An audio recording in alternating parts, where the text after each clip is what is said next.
Every week, the Payne family cuts straight to the real financial story. The one question, Bob, everyone's asking is, are we in an artificial intelligence bubble? You've been through boom and bust. What do you think? No hype, no myths. Just what actually matters to your money. Does feel very similar to what we experienced in the 90s. Where are we, though? Are we in 1995, 1997, 1999? Listen to the Pain Points of Wealth on the Red Apple Podcast Network. The Dominic Carter Show on the Red Apple Podcast Network.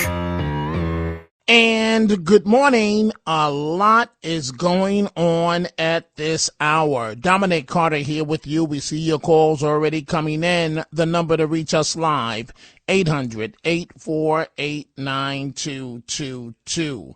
Tommy Lee Jones' daughter has been found dead at a San Francisco hotel on New Year's Day. Victoria Jones, the daughter, she was 34 years old, the daughter of actor Tommy Lee Jones, we've all seen him in the movies, was found dead at a California hotel early on New Year's Day, according to reports.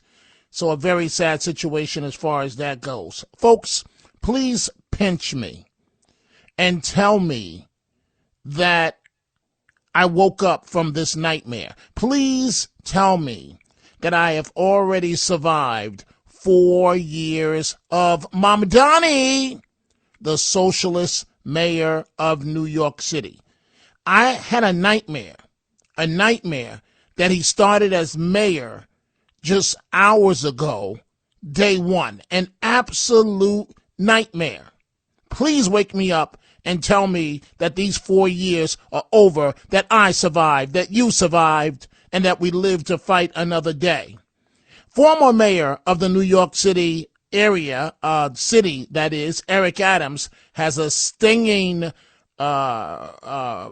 message, if you will, for New York Eve's host, Andy Cohen. Now, you may have heard the Bravo celebrity ripped into the former mayor, and it was a clear example why you should never allow booze near television. So on CNN, Andy Cohen is on with his colleague, and he makes these comments against the former mayor of New York City, Eric Adams. Adams responding, I have two letters for him, AA, with a laugh, referring to Alcoholics Anonymous. And so Mamdani, he's going to deliver for the people, huh? Free, free, free. Free buses, free housing, free, free, free. Already, he got you. Already. Remember, as soon as he won, he went to the public twice and raised money for inauguration and so on. And transition teams. Well, the people that showed up in large numbers to witness him being sworn in, and I don't mean to disrespect the electorate, but you know, looking at the faces, these were people that don't know much about the political process at all. They really believe this man. Well, they're already complaining. Why? Because Mamdani promised a block party, right? And did not supply food or bathrooms. Now, I thought he's going to give you everything for free. I thought everything was going to be on a platter for you, right? Already, within hours of being sworn in, the ceremony part, as mayor of New York City, all of those folks out there in the cold had no food and no bathrooms. A Jewish civil rights group is demanding answers from Mamdani after past posts about combating anti-Semitism were scrubbed from the Big Apple's official account as mayor, raising serious legal concerns. So the Democratic Socialist, the first Muslim to lead City Hall, has been accused of deleting two Eric Adams posts highlighting the city's fight against anti-Semitism that were shared hours before Mamdani was sworn in and took control of the account on Thursday. This is according to the National Jewish Advocacy Center. And the organization stating it is difficult to overstate how disturbing it is that one of your very first acts as mayor of New York City on your very first day in office was to delete official mayor tweets addressing the protection of Jewish New Yorkers, the organization said in a letter addressed to Mamdani. And so he wasted no time erasing executive orders of Eric Adams just hours after taking office. And one of those executive orders that he did away with was the Office to Fight Anti-Semitism. He did away with that, Mamdani. And then after he was busted, I want you to listen to what he said to reporters, that office is coming back. One of them, for instance, created his Office of Anti-Semitism to combat anti-Semitism. Was that one you viewed as especially problematic that you wanted to get rid of? In our second executive order, we write about the structure of city government, and that structure also includes the continued incorporation of the Office to Combat Anti-Semitism. That is an issue that we take very seriously and is part of the commitment that we've made to Jewish New Yorkers to not only protect them, but to celebrate and cherish them. What I would say about the executive orders at large that were issued after that date is they are ones that time and time again come up against the interests of working. So that clip got cut off, but bottom line is he's already busted. He tried to do away via executive order with the Office to Fight Anti-Semitism, and after the media called him out on it today, he goes, wait, that's coming back. That's coming back. Already, there are very troubling signs from the new mayor of New York City. But, you know, folks, you let the vote get split. Mamdani, you know, he's talking about the people voted for him, a mandate. That's not what happened. The vote was split, and that's why he was able to ease in and barely crack the 50%. And so he told you.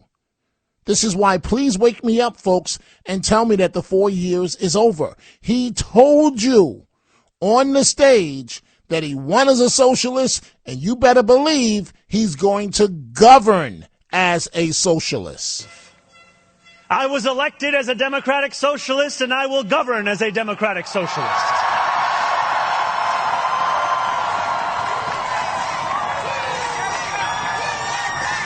I will not abandon my principles for fear of being deemed radical. As the great senator from Vermont once said, what's radical is a system which gives so much to so few and denies so many people the basic necessities of life. We will strive each day to ensure that no New Yorker is priced out of any one of those basic necessities. And throughout it all, we will, in the words of Jason Terrence Phillips, better known as Jadakiss or J to the moi, be outside. Because this. So, folks, he's already telling you what he thinks of you. He's telling you exactly what he's going to do. And to prove the point, he started by being sworn in using the Quran. He's telling you exactly what he thinks of you. None of this had to be. He didn't have to be the mayor of New York City, but the vote was split, the opposition vote. And you know we're in trouble. You know that the nation, with Mamdani's election, is in deep trouble when one of New York's former mayors, one of the worst mayors ever, Bill de Blasio, is praising Mamdani. The main thing is to follow through on his vision. I mean, he's got a beautiful vision. It is an achievable vision. And I think what's being missed here is he understands Albany. 5 years in the assembly. He's got, I think, a real ally in Governor Hochul. They're not agreeing on everything, but boy, a little different than the relationship I had with Governor Cuomo, just a little. And he knows the legislature intimately. I think he's going to be able to get a lot of his agenda done. And I'm sure people are going to counsel him to moderate. Well, people used to tell me, don't try for pre-K for all so quickly. Don't go as big. And I think the only way you get there is with big goals. So I think he's on the right track. And when the worst mayor ever says that the individual's on the right track, God help us all. Folks, please wake me up and tell me that I survived 4 years of Mamdani. Please tell me that this is not the first day. Please tell me that private jet AOC, private jet Bernie Sanders were not on stage as the highlight speakers praising Mamdani. This 4 years, maybe I slept through 4 years, because please tell me we have not just made it through a couple hours.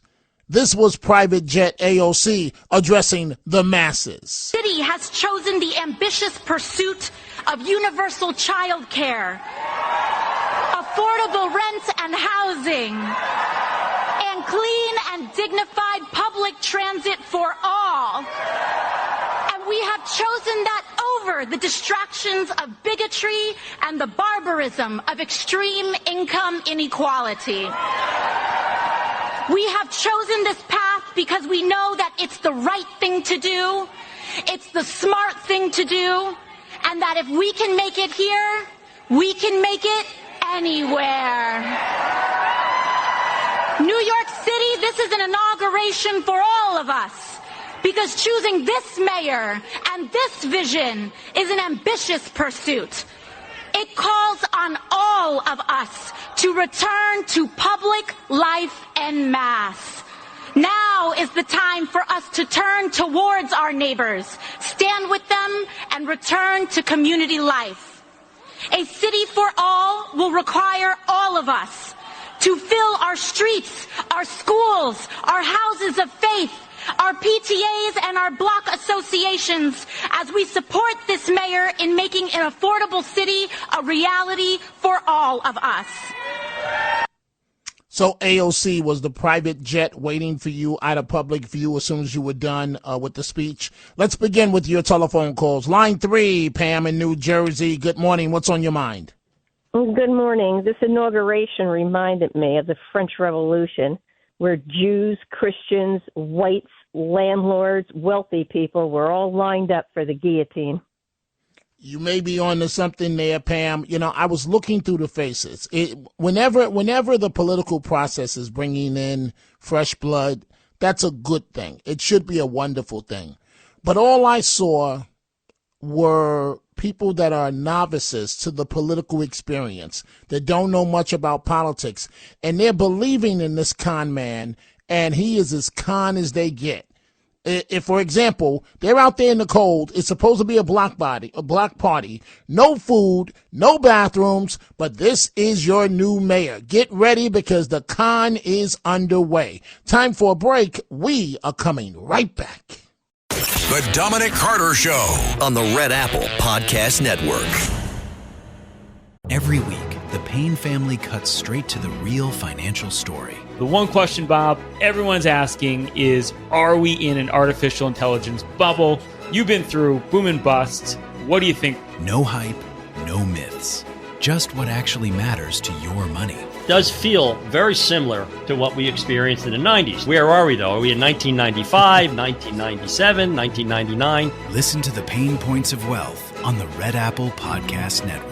This National Foster Care Month, Marine Toys for Tots is providing hope to children who need it most. Staff Sergeant James Caldwell, who grew up in foster care himself, shares that while handing out gifts at a Toys for Tots distribution event, a little girl looked up at him, reached into her bag, pulled out a stuffed animal and said, "Someone needs to make sure you get a toy too." That simple gesture embodies the heart of Marine Toys for Tots, ensuring every child, including those in foster care, experiences the kindness that can transform their future. Visit toysfortots.org today. The Dominic Carter Show on the Red Apple Podcast Network. And back to the phones we go. 800-848-9222. Tim in Queens, line 2. Tim, what's on your mind? Hey, Dominic. First of all, I just wanted to wish you and your family a very happy and healthy new year.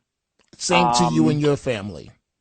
Thank you. Thank you. And as far as our new mayor, I was thinking about this tonight, and on three levels: as an American, as a Jew, and as a New Yorker, I find him to be repugnant and reprehensible on all three of those levels.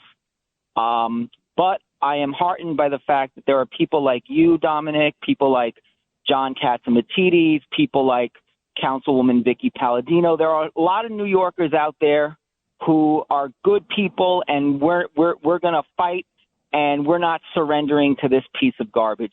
So those are sort of my thoughts right now. Well, I hear you, Tim. It's sad that it's come to this in 2026. Every chance this man gets, he lashes out at the Jewish community. Of course, he does it in a way where his fingerprints are not directly on it. And it only changes once he gets caught. For him to do away with the mayor's office to fight anti-Semitism under the disguise of it was an executive order from Eric Adams. I'm doing away with all of Eric Adams' executive orders from the time that Adams was under criminal investigation. And then when you get caught and called out on it, that office is coming back. Every time he gets caught, and he promises free. As soon as he won, he started shaking people down for money, got the money, and couldn't even give people food and portable toilets at his inauguration. And they believe he's going to deliver on his agenda? Yeah, I mean, you have Bernie Sanders, you have AOC. Not all the time, some of the time. They travel by private jet. Bernie Sanders doesn't apologize for it. And we're supposed to believe that you're of the people and you're going to deliver for the people. Tim, it's a straight up scam. You have the final word before I move on. Yeah, no, you took the words right out of my mouth. The guy's a snake. He's a snake oil salesman. And, that's how it is. We gotta fight him, and we gotta stay strong. Thank you. Thank you, Tim, for the call. Don, line 3, Long Beach, New York. Don, good morning. Happy New Year. What's on your mind? The same to you, Dominic. I listened to the speech, and I'm saying to myself, well, let's see, maybe he can do something positive. I'm thinking positive. No. All of a sudden, he says tax the rich, tax corporations. When you tax a corporation, there's less money available for them to do research and development, to produce products, and to hire employees. When you lower taxes, you can do all of those things. So he's completely wrong. And those two other people with him that think similarly, they're also, I don't want to use the word idiots. I'm trying to be respectful, but they have it all wrong. They don't know what the heck they're talking about. And it's really tragic. That's all I have to say. You should get Larry Kudlow really as an advisor. Things would improve. Don, you make some valid points there. Thank you very much for the call. Let's go to Susan, line 1, Corning. Susan, what's on your mind? Well, listen, I listened to this when he was being sworn in there by Bernie, and then he said that he was elected as a Democratic Socialist. No, there was no Democratic Socialist on the ballot. He is lying. No, Susan, I'll give you the option of holding on because I have to take a break. If you want to continue, you can hold on. He was elected as a Democratic Socialist. He told you he was a Democratic Socialist. The reason why he's a mayor is the opposition split, the two other candidates split the opposition vote, and that's why he won. We're coming right back. The Dominic Carter Show on the Red Apple Podcast Network. The Dominic Carter Show on the Red Apple Podcast Network. And back to the phones we go. We were chatting with Susan and Corning. Susan, so you're taking exception to Mamdani as a socialist. I don't understand why. Every chance he had, he told us he was a Democrat socialist. No, I'm not saying what he told us. I'm saying when people were into the voting booth and they looked at the ballot, he was on the Democrat line, and the Working Families Party line. Okay, so what? There So why is that no relevant? line Wait, that people voted. Susan. Why is that? I don't understand the point you're making. Why is that relevant? It's relevant because he said he was elected as a Democratic Socialist. Okay, no. True. Susan, I'm going to try it again. This is the last time I'm going to try it. You've already said that. We know that he was on the Working Families line and on the Democrat line. I don't understand what's the point you're making. There was no line on the ballot for Democratic. Okay, but every chance he had, he told us he was a Democrat Socialist. He accepted their nomination. He accepted their endorsement. What is the point you're trying to make? You keep repeating yourself. Okay, you keep saying that over and over. What is the point? The point is he was not elected as a Democratic Okay, this is the last time you've said that now 4 times. So what does that mean? I need you to advance what you're trying to say. You've said the same thing 4 times. So how many people voted on the line for Democratic Socialists? There was no line for Democratic Socialists They on the voted for ballot. him as a Democrat because of free, and because he's a socialist. That's exactly why they voted for him on the Democrat line and on the Working Families line.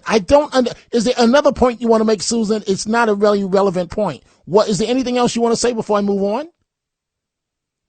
That is a very deceptive thing that he said, and I don't believe that you. But why is it deceptive why is it deceptive when every chance he had, he told you he was a Democrat Socialist? Every chance he had. No, people go in.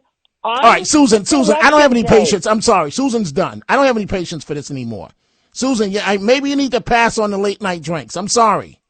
The man, you're not making much sense. Let's go to Judy. Judy in Brooklyn, line 2. What's on your mind, Judy?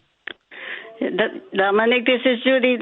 I spoke to you last year, just before the election. I told you I'm 87 years old right now. Oh, wow. I had surgery. I remember, probably we have so many callers that you won't remember the surgery, and I went to vote for Donald Trump. And luckily that we got him. And now what we have is as a disaster, and the caller before doesn't understand that he was saying what he is, and you said that there are 70% Democrats in New York, and where are the sensible ones? Where are the decent Democrats that realize what this man wants to do here? I'm so upset because I told you I'm a Holocaust survivor. And I survived the Nazis and the communists, and here we got this guy that's saying what he exactly is and what he's going to do, and it is so scary. The only person I called before was Bob Grant, and I call you the Black Bob Grant because he was also such a smart and intelligent guy. So that's nice of you to say, Judy. And the most important thing to me of what you just said, 2 things. 1, we hope your surgery went well. 2, I don't want you to be upset. 3, I'm very proud of you because at age 87, well, they do say our elders have more wisdom, but at age 87, you're smarter than most of these people that voted for him. Judy, I looked very carefully into their faces, and I was just so sad. Right? Because I've been doing this a very long time, covering politics. And these people out there, they have no idea what's about to hit them. Aren't they listening? Aren't they reading? Don't they realize what? No, they're not. All they know, Judy, is free. My goodness. And on the first day, if he can't even give you food at his inauguration and a toilet, shouldn't that tell you that free is now out the window? It's soon going to turn to the blame. It's impossible. I started working, Dominic, when I was 14 years old. We came to America with zero, we got nothing from the government. 14 years old, I was already in a sweatshop working, and we worked ourselves up to have a little business. I got married, a little business in Manhattan. And if you're willing to work and you're a decent person, then we were thankful and grateful that you made it here. Yes. Not that you should be talking about how terrible America is. Our wish was just to get here. I'm telling you, Bob Grant I even met him personally. He came to one of the candlelight ceremonies on Hanukkah. I invited him, and he came over. He was such a smart man. I'm sure you heard about him, or you're too young to remember, I think. I remember him. You do remember him. Yes. So I was just wondering how much power this man has. Can he really stop the ICE from doing their work? No, he can't stop ICE. He's about to run into a big, fast-moving train called Donald Trump. That's what's about to happen. Because if he thinks he's going to derail Trump's agenda, he's about to find out the hard way, the way things actually work. So, but Judy, I'm very proud of you, and I hope I got it together as much as you do at age 87. And thank you so much for the call. Are you okay from your surgery? Thank you very much for taking my call. Hey, Judy, are you okay from the surgery? I came through that one day. I had another one since then, but thank God I'm okay. I just had knee replacements both times, and trying to make a human being out of me. Right. I should be able to function a little bit. But I'm telling you, I'm listening to you at night. I listen to you in the afternoon, and everything that I'm thinking, the next moment you're saying it, it's unbelievable. That's so sensible and so to the point that I'm just admiring you. Oh, well, thank you, Judy. You are a sweetheart. Thank you so much. And please, you make a lot of sense. So please, when you have some 2 cents to add to the conversation, I really want to hear from you. Do we have a deal? We have a deal. We have a deal, Dominic. Fantastic. I greatly look forward to your future telephone calls. Thank you so much, Judy. Thank 87 years young. Let's go to line 1, Chris in Bethpage, New York. Chris, what's on your mind? Hey, Dominic. I live in Long Island, but I work in Manhattan. I'm telling you, from my perspective, I'm going to enjoy every second of this idiot as our mayor, because you know what? Remember when the king had no clothes? I read that when I was 7 years old. And when the people finally saw, hey, Dad, look, the king has no clothes, there are all these idiots who voted for him, and they are complete idiots. They're going to get nothing of what he promised, and I'm just going to sit back and laugh. And you brought it up. I was going to bring it up. He's going to run into a buzzsaw called Donald J. Trump. Trump is going to watch every single thing that this moron is going to try to do. And, look at what he was. He was making all these big things about Trump. Bring it on. Bring the noise. Bring the noise. Then he goes and meets with Trump, and he acts like a little baby. He's just sitting there and like, yes, sir. Yes, sir. And that's what's going to happen. And all these idiots that voted for him are just going to say, what happened? Where's our free stuff? Where's the free bus? Where's the free food? And they're not going to get it. And you know what? He's going to set back this Democratic Party a good 10 to 15 years. Mark my word. Anyone that runs for a Republican coming up, they're going to use this guy against their Democratic opponent and go, folks, do you want – Bruce Blakeman should say, look at Kathy Hochul. Do you support this Mamdani? Blakeman is going to run on anti-Mamdani. Forget about Hochul running against anti-Trump. Blakeman is going to use Mamdani against her, and believe me, it's really going to work out. So thank God for Mamdani. He set back the Democratic Party. I can't wait. Get your popcorn out. Well, Chris, I'll just say this. One, every Democrat in America is going to have to answer, and I mean all over the country, the Mamdani question. The Democratic Socialists in New York City, what is your opinion on them? And they're going to have to run from Mamdani as much as they can. But I really feel bad for the people that were at the inauguration, because I'm looking into the faces, and they're so naive and so much of a political novice, not know. They really believe this man. And it's a cult. It's a cult. Maybe you're right. Maybe you're right, because they really believe that this con artist is going to be able to deliver, and he can't. He can't. He's already backtracking and, attacks on Jews, trying to do it quietly. It's disgusting. And for him to come out and say that I ran as a socialist, I'm going to govern. He's telling you right there, I don't care what you think. I'm doing this my way. My way or the highway. This is my city now. That's what he's saying. So, Chris, thank you for the wonderful call. Let's go to line 3, Linda in New Jersey. Linda, what's on your mind? Yes, hi. Hi, Dominic. I would like to say that I would like to remind everybody in America that we pledge to be one nation under God, not one nation under a prophet, even if his name is Muhammad. Correct.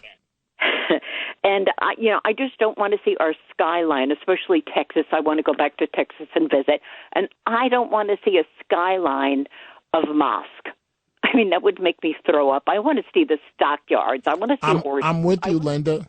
Oh, that's anti-Islam and you're Islamophobic. No, it's not.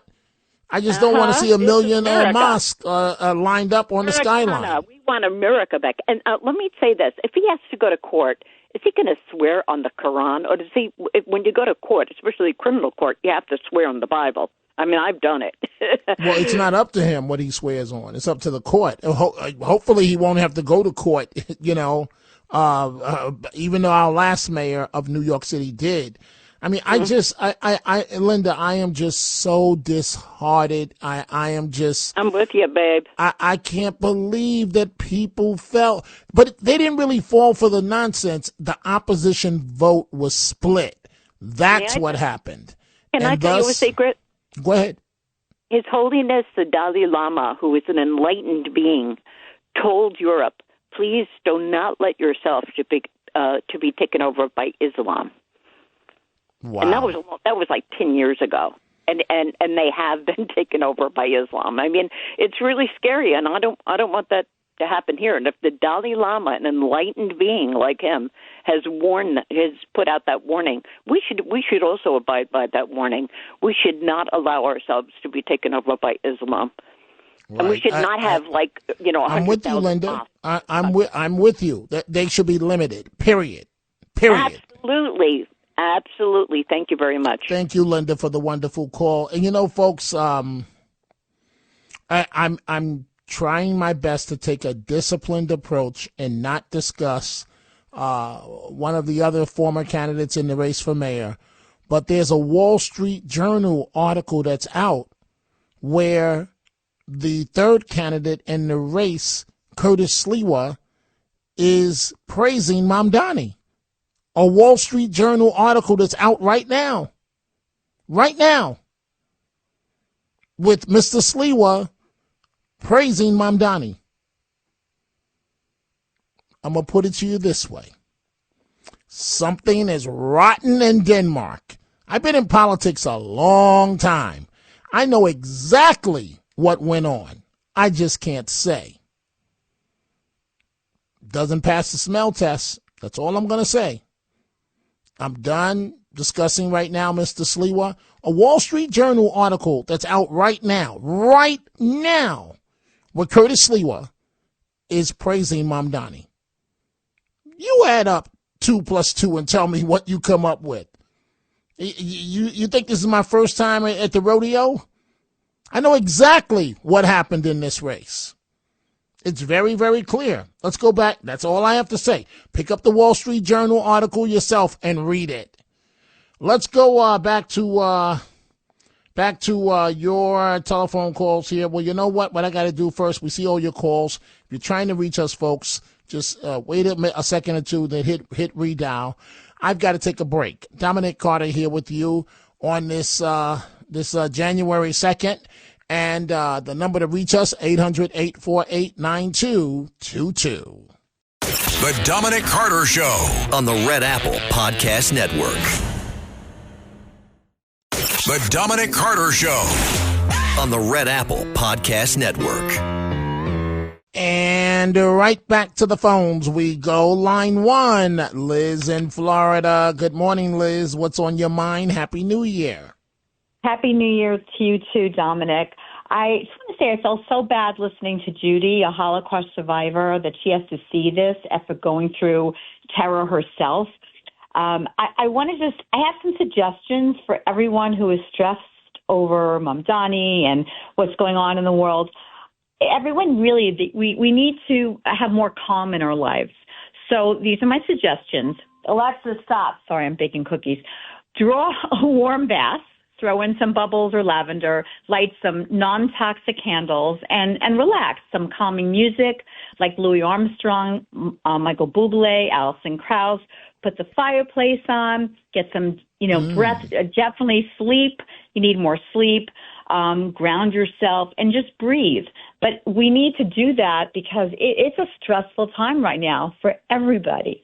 And I'm concerned. I'm concerned with everybody's whole body, their mind, and physical and mental. So that's what I wanted to say. So, Liz, you have the answer for everything, the positive answer. You said take a bath, right? So that's a problem for me, right? Because, I have one of these, well, a couple of bathrooms, but a jacuzzi tub, right? And I can never fill it above the levels with hot water. The water turns cold by the time. So it's very hard to take a bath in that tub. What do you do? Well, you could just do what they did years ago, boil hot water and pour it in. But I don't know why your hot water runs out. And you know what? Go to a hotel and, one night, a month and just take yourself a bath. Just give yourself that comfort. It's very relaxing, Dominic. Get some lavender oil, put some candles around, some nice music, because you're very stressed. I mean, we're all stressed right now. But, you especially some of these callers. I listened today, 2 hours of oh, my gosh, I was getting stressed listening to everybody, call in. Mm-hmm. And I don't know how you do it. So I'm just suggestion, just try to get some sleep and just go outside, take some deep breaths outside, meditate, stretching is amazing, and laugh and eat well. Okay, I won't go there. Liz, I want to thank you for the wonderful call. I'm going to let you folks in on a little secret. When I get off the air, often by the time I get out of here, it's 2:30 in the morning. The last thing I want to do is go to a hotel room. It's just it's so lonely. It's like you're by yourself, and it's like, I want to go home. But Liz, thank you for that great call. Line 3, Teddy in Yonkers. Teddy, what's on your mind? Dom, Happy New Year, you and your whole family. Same to Dominic, you. I know what 2 + 2 means. Does that mean that Curtis is seeking employment with Mamdani, or Mamdani is going to go ask Sleep Curtis to work for him in some capacity? No, I don't see that. I don't want to discuss Curtis, but I don't see that happening at all. I don't see that at all. I didn't know then what the interpretation is when Curtis I'll let you was figure it out. I just said something is rotten in Denmark. You figure it out. You're a smart guy. You're the math teacher. You figure it out.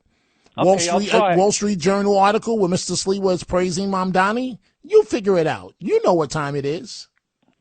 All right. I thought he's seeking a job of some kind. But I don't know. Okay, thank you, Dom. Thank you. That's why you called, Teddy. I said I don't want to discuss Mr. Sleewa, and that's why you call. Teddy, do you think I'm stupid enough to engage in what you wanted to? Oh, shoot me now. Sherman, line 1, Manhattan. Sherman, what's on your mind? Happy New Year to you and your crew, this outstanding, amazing show. Happy New Year to everybody listening. Same to you. I think it's respectfully absurd that a bath, taking a bath with some fake candles or some real candles, will get to the issues in life that people are dealing with. We have a socialist communist mayor who was Hey, Sherman, I'm just letting you know we only have 15 seconds left in the show. So if you can call me Sunday or tomorrow at 3, it would be great. But go ahead. You got 10 seconds. Go ahead. We have to stick together as citizens. We have to be realistic about life. Sometimes we got to get tough, and a bath is not enough. Good night. Well, thank you, Sherman. But I don't know, Sherman. The bath is not sounding too bad. I need something here. I'm not really a massage guy, but I need something. Mamdani, the mayor of New York. I'll be back 3 p.m. Eastern. The Thanks for listening to The Dominic Carter Show. You can hear The Dominic Carter Show weekdays at 3 p.m. and Monday through Thursday at midnight and Sunday starting at 11 p.m. on 77 WABC. If you like the podcast, share it with your friends and listen anytime at WABCRadio.com and download the WABC Radio app. Hit that subscribe button on all major podcast platforms. Plus, follow WABC on social on Instagram, TikTok, Facebook, and X. See you next time for a new episode so you never have to wonder. What the heck is going on here? Listen to this podcast now on the Red Apple Podcast Network. The Leadership Thread with Dr. Peggy Polonis. I'm Dr. Peggy Polonis. Join me on each episode where I unravel the story that shaped leaders, tracing the thread that led them where they are today. Because leadership isn't born in adulthood. And thank you once again for joining us on the Leadership Thread, education, ethics, and sustainability. Download all of Red Apple Media's podcasts right now through your favorite podcast platform.